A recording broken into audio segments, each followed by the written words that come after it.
नमस्कार मित्रांनो, आज आपण इन्कम टॅक्स मधली एक संकल्पना बघूया जिचं नाव आहे मॅट, मिनिमम अल्टरनेट टॅक्स. मराठीत आपण त्याला म्हणू किमान पर्यायी कर. हा कर आहे, हा कमीत कमी किती भरायचा तो आहे आणि हा पर्यायी कर आहे. म्हणजे नेमकं काय आहे तर बघूया. आयकर आहे आणि त्यामुळे हा कर आहे आय म्हणजे उत्पन्नावर. कंपन्यांचं उत्पन्न हे त्यांच्या नफ्यानुसार ठरतं आणि नफा कसा काढला जातो तर कंपनीचे हिशोब लिहिले जातात. त्या हिशोबांचं वर्षाच्या अखेरीस एक नफा तोटा पत्रक आणि ताळेबंद तयार केला जातो. त्याला अंतिम लेखे किंवा फायनल अकाउंट्स असं म्हणतात. त्याच्यात जो नफा तोटा पत्रक म्हणजे प्रॉफिट अँड लॉस अकाउंट असतो, त्या प्रॉफिट अँड लॉस अकाउंटला जो नफा आला तो त्या कंपनीचं उत्पन्न म्हणून धरलं जातं. आता हा नफा कसा ठरतो तर त्याच्यासाठी दोन आधार असतात. पहिला आधार असतो तो म्हणजे अकाउंटिंग प्रिन्सिपल्स आणि दुसरा आधार असतो तो म्हणजे कंपनी कायदा. या दोनमध्ये ज्या तरतुदी आहेत त्यानुसार कंपनीचे हिशोब लिहून नफा तोटा पत्रक काढून नफा फाइंड आउट केला जातो. आता हा जो नफा आहे, मी आत्ता म्हटलं तसं अकाउंटिंग प्रिन्सिपल्स आणि कंपनी कायद्याचे नियम, हे नियम आणि आयकर कायद्याचे नियम हे काही बाबतीत भिन्न आहेत. उदाहरणच सांगायचं झालं तर कंपनीच्या फिक्स्ड ॲसेट्सवर लागू होणारा घसाऱ्याचा दर, डेप्रिसिएशन रेट, हा कंपनी कायद्यात थोडा कमी आहे, पण इन्कम टॅक्स ॲक्टमध्ये त्या दराची तरतूद थोडी जास्ती आहे. त्यामुळे आता जर आपण विचार केला कंपनीच्या नफा तोटा पत्रकाला घसारा किती टाकला जाईल तर कंपनीच्या नियमाप्रमाणे लागू असलेल्या कमी दराने घसारा टाकला जाईल. म्हणजेच घसाऱ्याची रक्कम कमी असेल आणि नफा वाढलेला असेल. पण जर आपण आयकर कायद्याप्रमाणे अलावेबल घसारा जर टाकला तर तो घसारा जास्ती असेल आणि घसारा जास्ती पडला नफा तोटा पत्रकाला तर प्रॉफिट कमी होईल. आणि इन्कम टॅक्स ॲक्टला अशा कमी प्रॉफिटवर कर लागू करता येईल. थोडक्यात काय तर कंपनी कायद्यात आणि इन्कम टॅक्स कायद्यात ज्या तरतुदी आहेत त्या थोड्या भिन्न असल्यामुळे हा पुस्तकी नफा, बुक प्रॉफिट, असाच्या असा करपात्र नफा होत नाही. काही इन्कम टॅक्समध्ये तरतुदी अशा आहेत ज्यांना आपण डिडक्शन्स म्हणजे वजावट म्हणू, एक्झम्पशन्स म्हणजे सूट म्हणू आणि इन्सेंटिव्स म्हणजे प्रोत्साहन किंवा प्रलोभन म्हणू. अशा 3 तरतुदी इन्कम टॅक्स कायद्यात आहेत. काही खर्च हे तुम्हाला वजावट मिळतात, काही उत्पन्न हे एक्झम्प्ट असतात म्हणजे त्याच्यावर कर लावायचाच नाही असं इन्कम टॅक्सची तरतूद असते. आणि काही खर्च असा आहे किंवा काही ॲक्टिव्हिटीज अशा आहेत की ज्यासाठी स्पेशल वजावट इन्कम टॅक्स कायद्याने दिलेली आहे. आता ह्या 3 गोष्टींमुळे डिडक्शन्स, एक्झम्पशन्स आणि इन्सेंटिव्स, ह्या 3 गोष्टींमुळे बुक प्रॉफिट आणखीन कमी होऊ शकतो. म्हणजे उदाहरण सांगायचं झालं तर इन्व्हेस्टमेंट अलाउन्स असा एक अलाउन्स इन्कम टॅक्स कायद्यामध्ये होता. एखाद्या कंपनीने मशिनरीमध्ये जर गुंतवणूक केली त्या वर्षामध्ये तर त्या गुंतवणुकीच्या काही प्रमाणात, उदाहरणार्थ 25% इतकी वजावट करपात्र नफ्यातनं केली जात होती. काही वेळेला अशी तरतूद केल्यामुळे कंपन्या कर वाचवण्यासाठी गुंतवणूक करत होत्या आणि त्या गुंतवणुकीमुळे त्यांचा करपात्र नफा कमी होत होता. काही वेळेला सरकारला असं वाटतं की अमुक एक ॲक्टिव्हिटी मोठ्या प्रमाणावर झाली पाहिजे.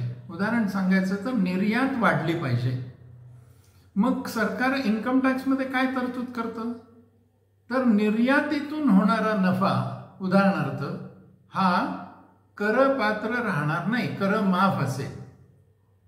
आता कल्पना करा, पुस्तकी नफा काढताना एक्सपोर्टवरचा नफा दिसणार, पण करपात्र नफा काढताना ह्या एक्सपोर्टवर झालेला नफा हा करमाफ असणार, म्हणून तो त्या पुस्तकी नफ्यातनं वजा करावा लागणार. थोडक्यात काय आहे, पुस्तकी नफा आणि करपात्र नफा याच्यामध्ये बदल येऊ शकतो, कारण कंपनी कायद्यातल्या तरतुदी आणि आयकर कायद्यातल्या तरतुदी भिन्न भिन्न असू शकतात. यामुळे काय करावं लागतं, तर करपात्र नफा ठरवण्यासाठी पुस्तकी नफ्यात काही ॲडजस्टमेंट्स कराव्या लागतात. पुस्तकी नफ्यामध्ये उदाहरणार्थ इन्कम टॅक्स पेड डेबिटला टाकलं असलं, इन्कम टॅक्स तरतूद केलेली डेबिटला टाकलेली असती, संभाव्य तोटे डेबिटला टाकलेले असतील ज्याच्यासाठी तरतूद केली आहे, किंवा संभाव्य खर्च ज्याच्यासाठी तरतूद केली आणि डेबिटला टाकलाय, असे सगळे हेड्स जे डेबिटला पडले आहेत आणि ज्याच्याने नफा पुस्तकी नफा कमी झाला आहे, ते सगळे पुन्हा पुस्तकी नफ्यात मिळवले जातात आणि मग करपात्र नफा ठरतो. पुस्तकी नफ्यातनं इन्कम टॅक्स कायद्यात असलेली वजावाट, एक्झम्पशन्स आणि इन्सेंटिव्ह हे पुन्हा वजा केले जातात आणि मग नफा ठरवला जातो. थोडक्यात काय, तर हा करपात्र नफा आणि पुस्तकी नफा भिन्न असतात. याचबरोबर तरतुदीचा फायदा हा भारतामध्ये अनेक कंपन्यांनी वर्ष 97-98 पर्यंत घेतला आणि काय केलं, हे इन्सेंटिव्ह, डिडक्शन्स आणि एक्झम्पशन्स याचा जास्तीत जास्त लाभ घेतला. अर्थात हे पूर्णतः कायदेशीर आहे, याच्यात बेकायदेशीर काही नाही, आणि तो लाभ घेऊन आपला पुस्तकी नफा 0 प्रॉफिट पर्यंत आणून ठेवला. आणि म्हणून ह्या कंपन्यांना कुठलाही कर भरावा लागला नाही. अशा कंपन्यांना 0 प्रॉफिट कंपन्या किंवा 0 टॅक्स कंपन्या असं म्हटलं जायचं. हे टॅक्स प्लॅनिंग होतं, ते कायदेशीर होतं, पण त्याच्यामुळे सरकारचा कराचा महसूल मात्र कमी होत होता. म्हणून 97-98 साली इन्कम टॅक्स कायद्यामध्ये एक तरतूद करण्यात आली आणि त्या तरतुदीचं नाव आहे मिनिमम अल्टरनेट टॅक्स. तुमचा पुस्तकी नफा आहे ना, मग तुम्हाला किमान पर्यायी कर भरावा लागेल. तुम्ही जरी ह्या सगळ्या एक्झम्पशन्स, डिडक्शन्सचा फायदा घेऊन तो नफा 0 पर्यंत आणलेला असला तरी सुद्धा तुम्हाला किमान पर्यायी कर भरावाच लागेल, अशी एक तरतूद करण्यात आली. काय दराने हा टॅक्स भरावा लागेल हे त्या वेळच्या फायनान्स ॲक्टमध्ये नमूद केलं जातं, म्हणजेच बजेटमध्ये त्याबद्दल प्रोव्हिजन केली जाते. कोणत्या कंपन्यांना हा टॅक्स भरावा लागेल, त्याच्यात काही सूट देता येणं शक्य आहे का, त्याचाही विचार त्या वर्षी केला जातो. उदाहरण सांगायचं झालं तर इन्फ्रास्ट्रक्चर कंपन्यांना हा मिनिमम अल्टरनेट टॅक्स नाही, पॉवर सेक्टरमधल्या कंपन्यांना हा मिनिमम अल्टरनेट टॅक्स नाही, किंवा अशा विमा कंपन्यांना हा मिनिमम अल्टरनेट टॅक्स नाही. असं काहीतरी ठरवून, प्रायोरिटी सेक्टर ठरवून त्यांना ह्या कराच्या जाळ्यातनं मुक्तता केली जाते.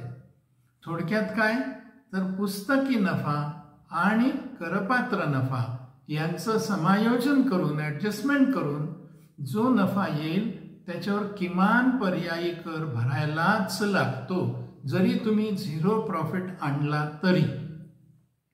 म्हणजे थोडक्यात काय, हा एक प्रकारे पुढच्या वर्षीचा टॅक्स आत्ता भरलाय म्हणून तो कॅरी फॉरवर्ड करायला परवानगी आहे आणि पुढच्या वर्षाच्या नफ्यामध्ये तो सेट ऑफ करायलाही परवानगी कायद्याने दिलेली आहे.